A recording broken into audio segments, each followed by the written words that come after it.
दर्शक बंधु आज अभिनेत्री वर्षा प्रियदर्शिनी को मन पकाई वर्षा प्रियदर्शिनी पाखक दौड़ी आसी अनुभव महांती माँ। वर्षा प्रियदर्शिनी घर को आसी आज वर्षा को भेटी अनुभव माँ। दीर्घ दिन व्यवधान पर आज वर्षा प्रियदर्शिनी सहित किसी कथबार्ता होती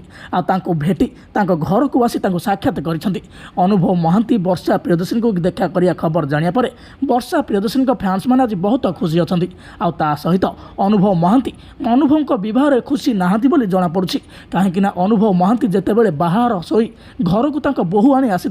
सेबेठारु घरे अशांति सृष्टि होइछि। अनुभव महांती सहित एवं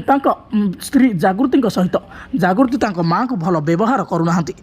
सहित भल भाव कथा होना एमती कि जागृति को रोषे आसे ना आ सहित जागृति हिंदी कथा भल भाव बुझी पारना अनुभव महांती माँ। एमती किसी समस्या अनुभव महांती घर देखा देता बेले एवं अनुभव महांती बह को भल भाव स्वीकार कर पारना अनुभव महांती माँ आ मन पकाउछन्ति वर्षा प्रियदर्शिनी को आपाई तो आज वर्षा प्रियदर्शिनी घर को धाई आसछन्ति अनुभव महांती माँ। तेबे दर्शक बंधु आपण मैंने अनुभव महांती माँ को एपरी एक पदक्षेप को केते स्वागत करुछन्ति आपण मैंने अनुभव महांती माँ को केते भल पाउछन्ति आ वर्षा प्रियदर्शिनी केते भल पाउछन्ति आमको निश्चित भाव कमेंट माध्यम रे जणाइबे।